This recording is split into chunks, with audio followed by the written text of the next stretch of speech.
বাংলাদেশে জমি সংক্রান্ত প্রতারণা বেশি হয়, কারণ আমরা এটা বুঝি না। তো আমার এই দীর্ঘ জীবনে আমি এই বিষয়ে আপনাদেরকে অনেক গল্প বলি, বাস্তব গল্প, যাতে আপনারা সচেতন হন, নিজেরা বোঝার চেষ্টা করেন। এরকম একটা ঘটনা হলো, সুলাইমান হালদার সে তার পিতার ত্যক্ত সম্পত্তি পায় এবং নিজে বিভিন্ন জায়গায় কিছু ক্রয় করে, অনেক জমি ক্রয় করে। এই সম্মিলিত জমিতে উনি খাসি সত্যবান ভোগদখলকার থাকা অবস্থায় হঠাৎ একদিন মারা যায়।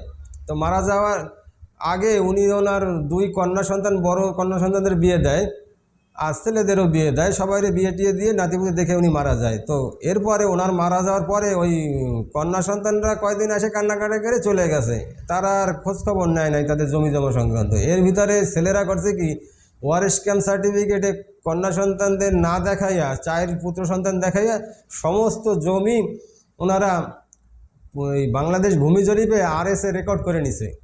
ওই সময় রেকর্ড, বাংলাদেশ ভূমি জরিপের রেকর্ড চলতেছিল। রেকর্ড করা নিয়ে দিয়ে সবাই খুশিতে একেবারে ভোগদখল করতেছিল। সাইড ছেলে ভাবছে বোনকে ঠকাইছি।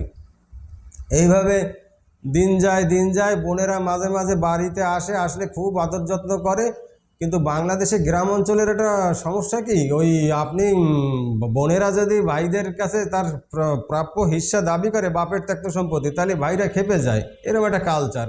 এই জন্য অনেক বোন আছে যে সাথে সম্পর্ক নষ্ট হবে, তো থাক দরকার নাই, কিছু বলে না। তো এইভাবে ভাইরা খায়। তো ওনাদের সুলাইমান হালদারের দুই বড় কন্যা সন্তানদের সমস্যা ওরকম, ভাইদের আর কিছু বলে নাই। কিন্তু এইভাবে দিন যায়, অনেক বছর পার হয়। সুলাইমান হালদারের বড় সন্তানেরাও বয়স হয়ে যায়, তাদের ভিতরেও প্রথম এবং শেষ সন্তান মারা যায়। আবার এই বোনদের ভিতরেও এক বোন, কন্যা সন্তানদের ভিতরে একজন মারা যায়। এইভাবে চলতেছিল। হঠাৎ কন্যা সন্তানদের ভিতরে এক ছেলে, সে অ্যাডভোকেট, উকিলাতি পড়ে। উনি তখন চিন্তা করছে, সর্বনাশ, আমার মা এবং খালারে তো আমার মামুরা ঠকাইছে।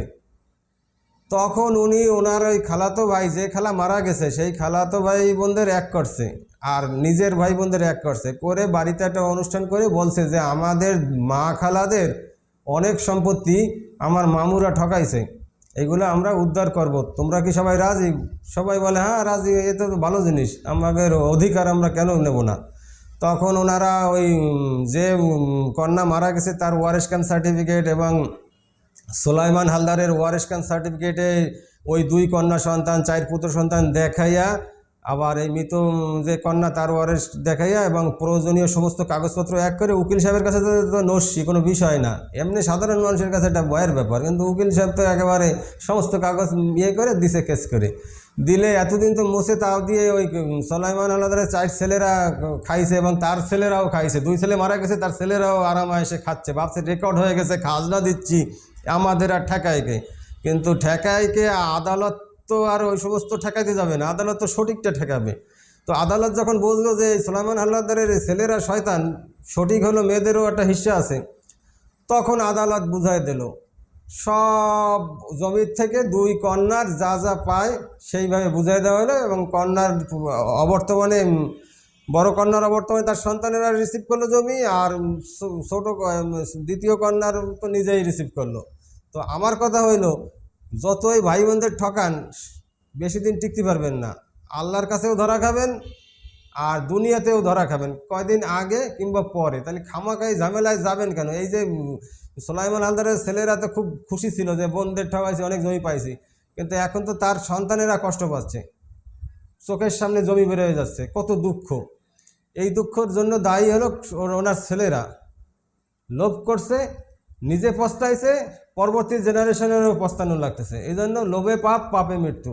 তো আমরা সবাই সচেতন হই, কারোর জমি কারো অন্যায়ভাবে খাবো না, এই বেশি দিন রাখা যায় না, দুনিয়াতেও লাঞ্ছিত হবেন, আখেরাতেও লাঞ্ছিত হবেন।